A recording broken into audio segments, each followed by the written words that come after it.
Tapi 365 hari kita ada itu, kita gunakan. Sekurang-kurangnya 5 minit, 10 minit sehari pun dia mampu untuk mengubah kita dan juga menjadikan hidup kita lebih berkualiti setiap hari. Ingat, badan sihat, otak cerdas. Baiklah, sekarang kita kami nak berkongsi kepada anda semua berkaitan dengan perlindungan pelarian dari perspektif Islam. Jadi apabila kita bercakap mengenai pelarian ini, mengikut PBB, orang pelarian adalah orang yang tidak mempunyai pilihan selain lari dari negara asal akibat daripada perperangan dan juga pencabulan hak asasi manusia. Mereka tidak boleh pulang secara selamat, jadi sebenarnya mandat PBB ataupun di bawah UNHCR adalah untuk melindungi mereka. Kerana itu dalam Malaysia ini kita dapat lihat antara pelarian-pelarian yang memegang kad UNHCR itu jadi merupakan salah satu dokumen yang menunjukkan mereka ini sebenarnya adalah pelarian, dan pelarian itu sebenarnya bukan parti. Parti adalah pendatang asing tanpa izin. Jadi dokumen UNHCR ini, kad itu adalah kad untuk melindungi mereka, dan negara sepatutnya melindungi mereka walaupun sesebuah negara itu tidak merektifikasikan tidak merektifikasikan Konvensyen 1951 berkaitan dengan status orang pelarian. Jadi negara kita wajib untuk melindungi orang pelarian ini. Jadi untuk kita bercakap mengenai perlindungan pelarian dari perspektif Islam, saya bersama dengan Datuk Ahmad Azam Abdul Rahman, iaitu Pesuruhjaya IPH-RCOIC, bersama dengan saya melalui talian Google Meet. Assalamualaikum Datuk. Waalaikumsalam warahmatullahi wabarakatuh. Alhamdulillah, hari ini kita akan bercakap mengenai pelarian. Sangat menarik sebenarnya apabila kita bercakap mengenai pelarian, kerana ia bukan sahaja isu di Malaysia, malah ia merupakan isu di seluruh dunia. Jadi Datuk, kami difahamkan tidak lama lagi Malaysia akan menjadi tuan rumah bagi seminar yang sangat penting, iaitu OIC IPH-RC. Apakah seminar itu dan apakah kaitannya dengan pelarian yang kita bincangkan pada hari ini, Datuk? Ya, terima kasih Ridwan di atas kesempatan ini. InsyaAllah hari Rabu dan Khamis ini kerajaan Malaysia akan menjadi tuan rumah kepada sidang Suruhanjaya bebas tetap hak asasi manusia di bawah OIC. Jadi ini merupakan satu sidang untuk membincangkan mengenai hak pelarian daripada perspektif Islam. Malaysia dipilih oleh kerana Malaysia walaupun tidak menandatangani Konvensyen Hak Asasi atau Refugee di 1951, tetapi Malaysia ini merupakan negara pilihan kepada ramai pelarian daripada seluruh dunia, khususnya daripada dunia Islam. Daripada Somalia, daripada Yaman, daripada Syria, daripada Mesir, daripada Arakan. Ya. Jadi kerana itulah Malaysia telah dipilih, dan terima kasih kepada Kementerian Luar khususnya kerana menjadi tuan rumah untuk membincangkan mengenai hak pelarian daripada perspektif Islam.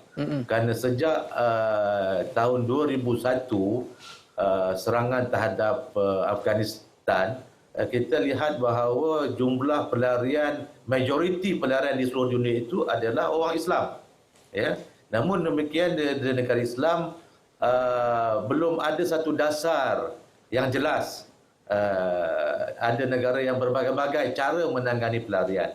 Jadi kita telah memilih bagi pelarian ini, pendidikan merupakan suatu asas penting yang perlu diberi perlindungan ataupun diberi ruang kepada pelarian untuk diberikan hak mereka. Itu tujuan kita mengadakan seminar antarabangsa kali ini. Selain daripada isu pendidikan, apakah tema yang diangkat dan juga isu-isu lain?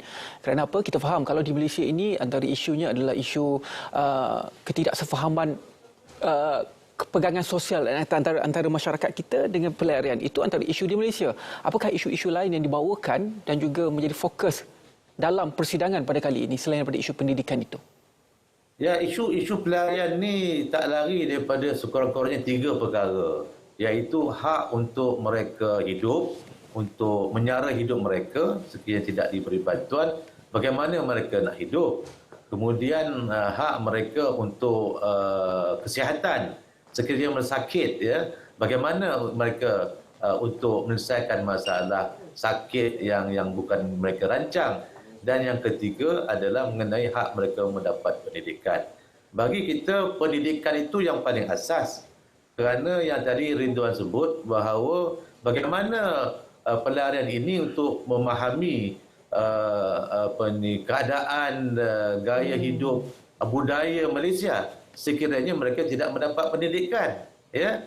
Jadi memberi pendidikan itu memudahkan mereka untuk memahami budaya setempat dan supaya tidak mereka melanggar beberapa perkara yang dianggap tabu di dalam negara kita. Jadi pendidikan itu merupakan yang paling penting, dan seminar kali ini menumpukan kepada pendidikan, kerana dengan pendidikan sahaja ada memberi ruang masa hadapan kepada pelarian ini untuk masa-masa yang akan datang.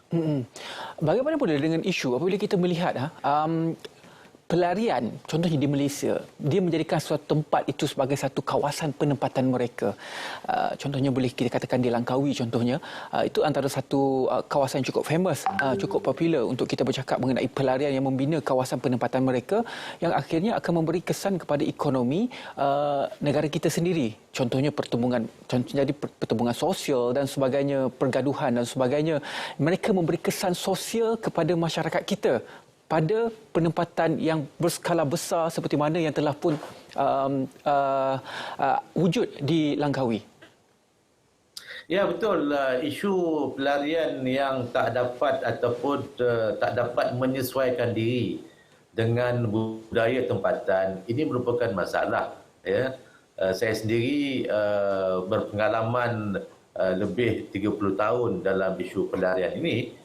Jadi apabila pelarian ini tidak diberikan ruang untuk mereka belajar, maka mereka tidak tahu menyesuaikan diri sebab mereka tidak ada ilmu, mereka tidak reti membaca, mereka tidak reti menulis. Jadi kerana itulah akhirnya ini akan melibatkan kos sosial kepada negara kita yang terpaksa berhadapan dengan masalah-masalah kadar jenayah, kadar minta sedekah dan segala macam. Dan juga dalam soal masalah ekonomi tempatan yang akan menimbulkan masalah. Jadi kerana itulah seandainya pelarian ini mendapat pendidikan, mereka akan lebih sensitif, mereka akan lebih faham dan mereka lebih mudah untuk menyesuaikan diri, ya, dengan masyarakat tempatan, dan krisis ataupun ketegangan sosial itu dapat dikurangkan. Jadi kerana itulah kita mengharapkan bahawa dengan adanya seminar ini, sekurang-kurangnya negara-negara Islam ada dasar, ya, dasar menangani isu pelarian ini yang menekankan dalam konteks Islam, menekankan konsep muhajirin dan juga ansar. Ya, maknanya konsep muhajirin dan juga ansar yang ini adalah kisah hijrah Nabi ke Madinah itu berkaitan dengan muhajirin dan ansar. Jadi kalau konsep muhajirin ansar ini dapat kita terapkan, saya fikir ketegangan sosial itu dan semangat persaudaraan sesama Islam itu akan dapat kita tingkatkan supaya permusuhan itu dapat kita kurangkan. Okey, baiklah. Itu sahaja masa yang kita ada untuk kita bercakap mengenai pelindungan pelarian dari perspektif Islam. Apa yang penting pada hari ini adalah pendidikan itu sebenarnya adalah untuk semua, sama ada mereka pelarian ataupun mereka rakyat di Malaysia ini. Jadi pendidikan itu adalah perkara yang perlu kita titik beratkan supaya tidak berlakunya pertembungan sosial antara pelarian dan juga masyarakat asal di negara ini. Terima kasih banyak-banyak kepada Datuk Ahmad Azam Abdul Rahman, iaitu Pesuruhjaya IPHRCOIC. Semoga kita doakan semoga persidangan yang bakal berlangsung ini dapat menjadi titik penyelesaian antara isu pelarian yang berada di negara Malaysia khususnya dan juga di negara-negara Islam yang lain. Baiklah, kita akan ke Met Malaysia selepas ini untuk meninjau tinjauan